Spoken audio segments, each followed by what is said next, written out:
Pay It Forward is sponsored by Mountain America Credit Union. We're here today in Caldwell at Faith Lutheran Church. Inside the church right now, we've got the Stitchin' Sisters who are doing their work, and I've got my phone ready. Clint's got his camera ready. And Angie, are you ready? I'm ready. We're going to do what? We're going to pay it forward today.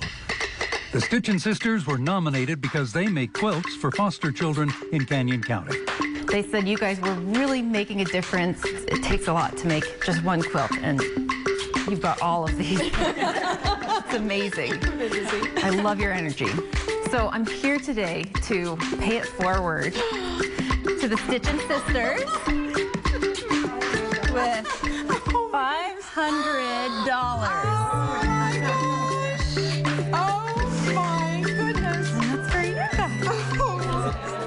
Thank you so much. They were so grateful. I can't get the pedal. They sat Angie down and gave her a quick lesson in quilting. Oh, we're sewing. Such talent. Look at that. I have a deep appreciation for the art of quilting now. The Stitchin' Sisters started making quilts for foster children just last May.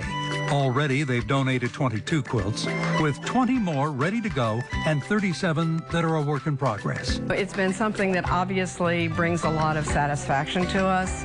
It's a feel-good project. It's absolutely a feel-good project.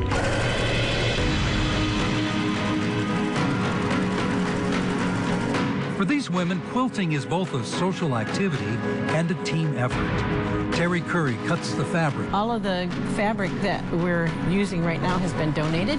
Terry was a foster mother, so this project is close to her heart. Some of them still keep in contact with me on Facebook, and so it's been quite rewarding, and I just want to continue to give back.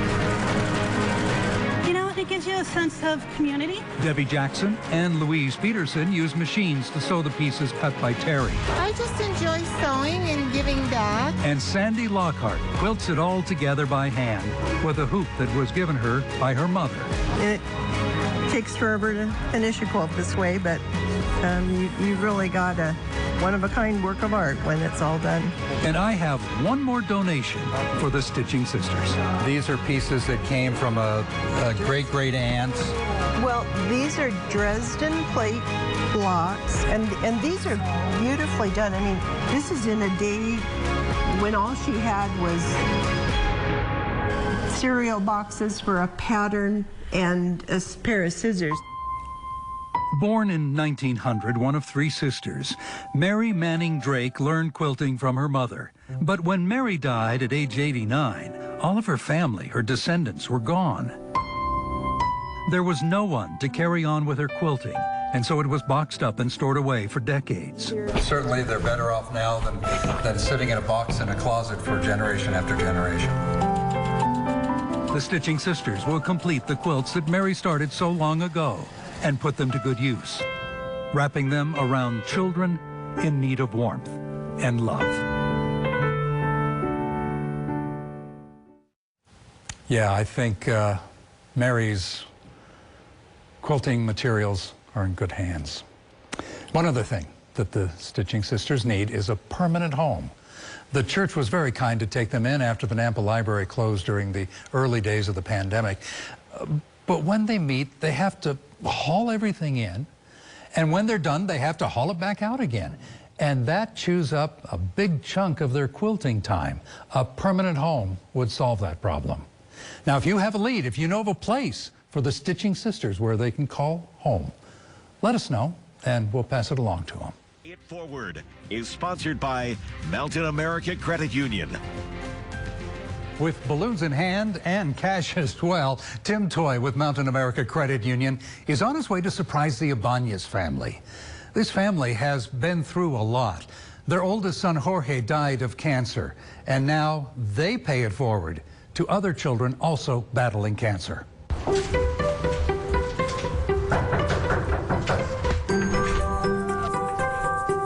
Hello. I'm Jorge's little sister. You are? Oh, it's so nice to meet you. The balloons are for Dulce, and for her mother, Maria Ibanez, $500 cash. Thank you so much. And we just hope it'll make a difference. Thank you so much. This go to help to make a difference in the cancer community.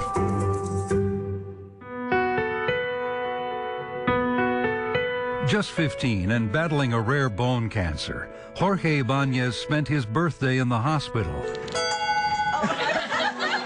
He wanted to be connected with his family, his friends, and the outside world, so he asked for greeting cards. And what he got filled his hospital room. Several thousand would eventually come in from just about every state, as well as Spain, Denmark, Germany, Japan. Though he would eventually lose his fight with cancer, the family saw so much compassion that they had to pay it forward. It was Jorge's idea. They created the Jorge Strong Foundation. The mission, simple, to lift the spirits of other families with children who were also in the battle of their lives. Help another kid, help another family. Think what Jorge would like to do for these people and do it. On a corner table sit some of the mementos of Jorge's life, and among them, a model of two clasped hands. This is the way Jorge and I hold hands always, and the way he held my hand until the very end.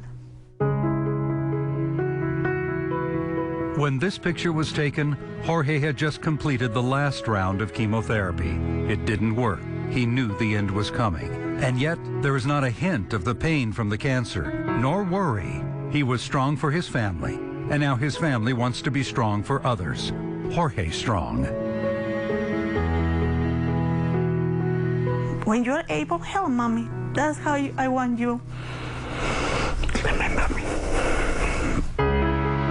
You know, after everything finished, I noticed how much he really did for me. It's hard. It's really hard to, it amazed me. It amazed me how strong he was. Paying it forward.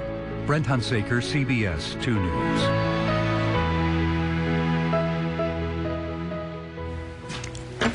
And from the CBS 2 family to your family, we send you lots of love. Thank you for letting us tell this story.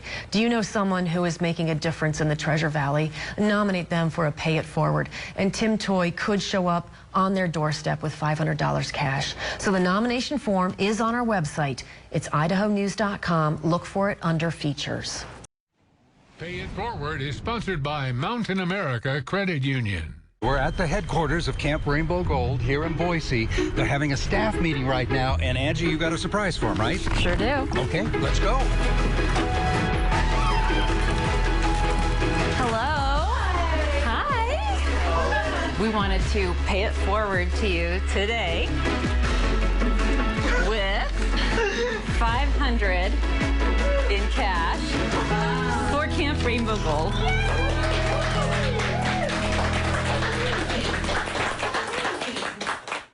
It is an exciting time for people at Camp Rainbow Gold. They're done with leasing camp facilities every year. They now own property, Hidden Paradise, that's being developed as a permanent medical camp for kids with cancer and for their families. Kids, being kids, getting on bikes. Ready? Let's go! Woohoo! Conquering a dirt trail. Just look at them. You might not guess that these kids are battling for their lives against cancer. Camp Rainbow Gold is their escape from the hospitals, the treatments. Got it. Woo! Nice work. Just bows and arrows and fun and friendships with those who are in the same battle and who understand. Okay, light fingers. This is the new Camp Rainbow Gold. Before, the nonprofit leased, but now they have their own land. An old golf course outside of Fairfield. Boys Cabin Village over here. And they have big plans. Back here, that's going to be the art shack. Over here is going to be the lodge and a dining room. We started this because we've been turning kids away and families away, and we want them to all be able to come. And in order to do that, we need the new buildings and we need the infrastructure. Elizabeth Lisberg has been the driving force that got Camp Rainbow Gold to this point. 1, 2, 3. A cancer diagnosis isolates not just the child with cancer, it isolates the family. And so they need that connection. And even the doctors came to us and said, virtual doesn't work. We got to get back together. Now they can dream and build Idaho's first permanent medical camp. We always planned on remodeling these buildings. They were part of the master plan. We just bumped it up. We bumped it up and we moved in 2 years early. And we got the kids back to camp. And the magic's happening right now. And the cancer kids aren't the only ones having fun. In other weeks, there will be camps for siblings and even whole families. Hi, I'm Amanda. In fact, after attending Camp Rainbow Gold, many family members return as volunteers and staff, like Lonnie, who works fundraising magic when she's not showing us around the camp. We had volunteers come up and tear all the old linoleum and carpet out. Designer Floors donated all the flooring, and Budget Blinds did all the blinds, and we had volunteers come in and put all the bunk beds together, and so it's been this labor of love that everybody's helped to do. Well, I think this is like my 6th or 7th year volunteering. Shara is a cancer mom who is now a camp counselor. It was a huge impact to us because it put us around other families going through the same thing. Max is another Camp Rainbow Gold vet who admits it's pretty hard to stay away. I try to go to every single camp they have. I love it. Max leads campers on a raid of a rival cabin. They decorate it with plastic wrap and toilet paper, scatter candy around the porch. For a moment, everything else is forgotten. And they relish the moment. A moment provided them by the people at Camp Rainbow Gold. You know, we're celebrating this great new place that we own and that we have our own home, and it's powerful. But the power is the people and the love that's made visible. And so giving these kids just the feeling of acceptance at a time that they are already feeling so vulnerable, it's powerful. Way to persevere. It's beautiful. Good job. I had so much fun just watching the kids have fun. I didn't want to come back. Natalie, if I could have, I would have stayed there all week. Now, do you know a person or a charity like Rainbow Gold that is doing something good for our community? If you do, please nominate them for a Pay It Forward. The application is on our website, idahonews.com, under Features.